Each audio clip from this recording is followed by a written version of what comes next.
Peah, Perek Chet, Mishnah Bet. So we're going to turn to a number of Mishnayot that deal with the idea of to what degree can I assume that what somebody's selling me is what somebody's selling me? I guess the real question is if somebody says it's kosher, is it kosher? So in order to understand that, we have to understand we're about to turn in about a few days to a Masechta called Masechet Demai. Demai is produce bought from an Am Haaretz.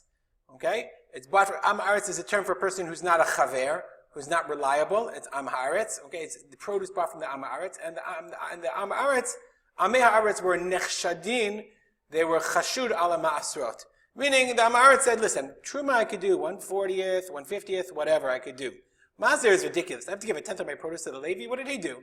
So they didn't give, they were nechshadim, which is all fine and good, except for the problem that from Maaser, we're going to learn, from Maaser, there's also something called Trumat Maaser.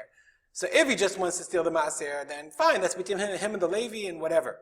But Trumat Maaser is Truma, and that has Kedusha, and if you eat it, you're Chayiv Kari. That's a problem. So therefore, once the Chachamim became clear, it was very clear that the Amei Haaretz were not taking off, that some Amei Haaretz, not all, but Amei Haaretz were Chashudin. They were suspect. They weren't taking off Trumot and Ma'asrot, or Ma'asrot and then Trumat Ma'aser. They created this category of produce called Demai. Demai meaning Demai. I don't know what it is. Maybe it's yes, maybe it's no. That being said, so now let's say you're in the market, you go to the shuk, and the ani is selling produce.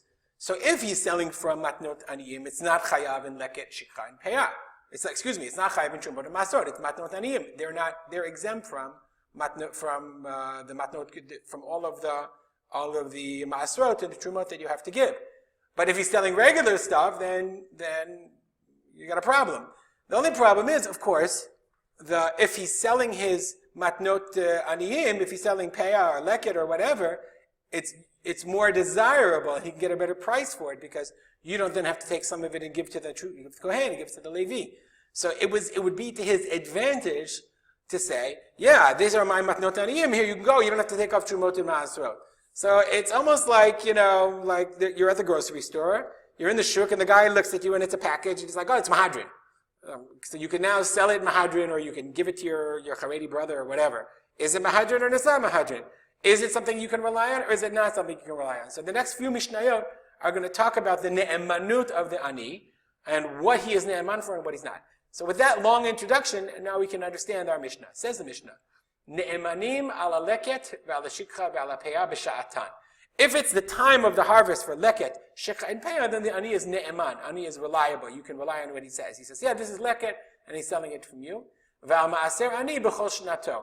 And on ma'aser ani, the entire year. As we learned, we know from previous, and we're going to learn in future Mishnayot, the first and second year are Ma'aser Sheni, and the third year of the Shemitah cycle is Ma'aser Ani, and similarly the sixth year. So if it's the third or sixth year, and you see the Ani in the shuk, and he's selling his wheat, and he says, oh, this wheat is Ma'aser Ani, so you don't have to take Truvah and Ma'asrot, so you're willing to pay a premium for it, and he'll get and you can rely on him. If it's not the year of Ma'aser Ani, and he says, no, I saved it from last year, I wouldn't really, the Mishnah says, no, you can't rely on him, only during the year. Uben Levi ne'eman le'olam. Someone who's a Ben Levi, meaning a Levi who's an Am Haaretz, he's always ne'eman to say, no, it's Ma'aser Rishon. He got it as Ma'aser Rishon, and he can sell it because Ma'aser Rishon has no Kedusha. So he says, I got it as Ma'aser Rishon, okay, and he is not suspect that it didn't take off Trumat Ma'aser. Just like Amei Haaretz are not suspect that they don't take off Truma, then the Levi who's an Am Haaretz is not suspect that he didn't give his Truma, because to be honest with you, it's a little more, but it's not that much.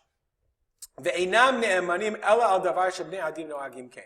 Okay, and they're not reliable. They're only reliable on things that are no'agim ken, that are customary for them to get. And we're going to see in the next Mishnah, the next actually two Mishnayot, what is davar shebnei adim no'agim, meaning he's only ne'eman if he's selling something that he would get as peah or leket or shikha or whatever. If he's selling batteries and he says it's Ma'aser Ani, obviously not. He's selling chocolate bars that he bought in the store, obviously not. And the next Mishnah we're going to learn are going to tell us what those things are. I want to dedicate these learning to the memory of my father, Harav Simcha ben Yitzchak Kalman. If you have any comments or questions, I got a great email from a participant, someone who's been learning these Mishnayot, rspolter@gmail.com. Have a great day.